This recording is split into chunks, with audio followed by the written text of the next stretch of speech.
नेपाल का भ्रमण। नेपाल हमारा पड़ोसी देश है। यह हिमालय की गोद में बसा हुआ है।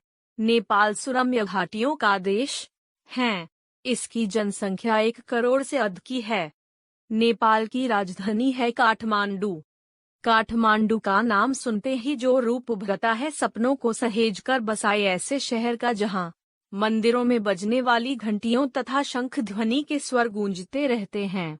यहाँ एक ओर कांटी पथ, पश्चिम से विषुमती नदी की ओर प्राकृतिक छटाओं का अंबार है, तो दूसरी ओर बेनाम सड़कों और संकरी गलियों को जानने और उसे पार करने के लिए अच्छे खासे धैर्य की आवश्यकता है। नेपाल की राजधानी काठमांडू दिल्ली की तरह रिंग रोड से घिरी है। भौगोलिक रूप से केंद्रीय नेपाल के दक्षिण पूर्व में स्थित इस शहर के उत्तरी छोरे पर मुख्य बस स्टेशन है, तो पूर्वी क्षेत्र में स्थित है त्रिभुवन एयरपोर्ट। दरबार स्क्वायर शहर का सबसे व्यस्त स्थल है। नेपाल राज्य की स्थापना राजा पृथ्वी नारायण शाह ने की थी। यह एक हिंदू राष्ट्र है, अतः यहाँ सारे हिंदू उत्सव धूमधाम से मनाए जाते हैं। कई मौसमों को तो त्योहारों का मौसम कहा जाता है। काठमांडू में इन उत्सवों की छटा देखते ही बनती है। काठमांडू को उत्सवों का शहर भी कहा जाता है। अक्टूबर में पूरे नेपाल में मनाए जाने वाला दशैन पर्व सभी नेपाली उत्सवों में महत्वपूर्ण है। इस मौके पर पशुओं की बड़ी संख्या में बलि दी जाती है। तिहार यहाँ का दूसरा प्रमुख त्योहार है। नवंबर में मनाए जाने वाले इस उत्सव पर बलि नहीं दी जाती। इस पर्व में पशुओं की पूजा की जाती है। बुद्ध जयंती भी यहाँ धूमधाम से मनाई जाती है। काठमांडू के उत्सवों साथ साथ मंदिरों का भी शहर है। दरबार स्क्वायर में मंदिरों और दरगाहों की अच्छी खासी तादाद है। यहाँ के मंदिरों के दरवाजे और खिड़कियों पर बारीक नक्काशी की गई है। यहाँ का 12वीं सदी में बना कांस्य मंडप दर्शनीय है। अन्य दर्शनीय स्थलों में ग्रेट बेल का नाम इसलिए लिया जाता है क्योंकि इसे बुरी आत्माओं से रक्षा करने वाला बताया जाता है। जगन्नाथ मंदिर भव्य नक्काशी के लिए जाना जाता है। काल भैरव की मूर्ति, डराने वाली और तेलजू मंदिर भी प्रमुख हैं। काठमांडू का पशुपति का मंदिर बहुत प्रसिद्ध है। यहाँ का एक अन्य दर्शनीय स्थल है हनुमान ढोका।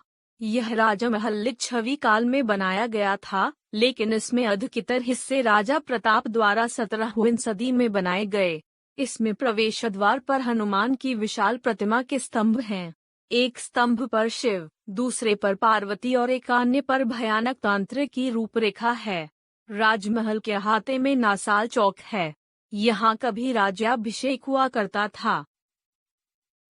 काठमांडू की सबसे महत्वपूर्ण सड़क का नाम है फ्रिक स्ट्रीट। कभी यह शहर का सबसे सुंदर स्थान माना जाता था। इस घाटी का दूसरा बड़ा शहर है पाटन। बागमतल नदी के किनारे बसा यह शहर अपेक्षाकृत शांत है। यह शहर नेवाड़ी कला का प्रेरणास्त्रोत है। ऐसी कला के अनुरूप रॉयल पैलेस और जगन्नाथ मंदिर बनाए गए हैं। पाटन के पास ही गोल्डन टेम्पल है। यह बौद्ध मंदिर है। नेपाल का एकमात्र चिड़ियाघर यही है। यहाँ बेहतरीन राइनस, बाघ, चीते और कई प्रजाति के पक्षी मौजूद है।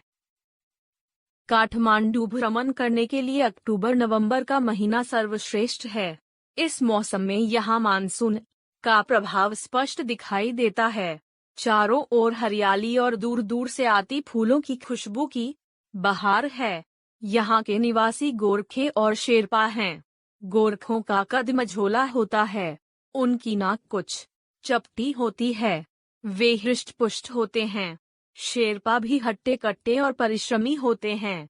माउंट एवरेस्ट पर चढ़ने वाले एडमंड हिलरी के साथ सबसे पहले पर्वतारोही तेंजिंग शेरपा ही थे।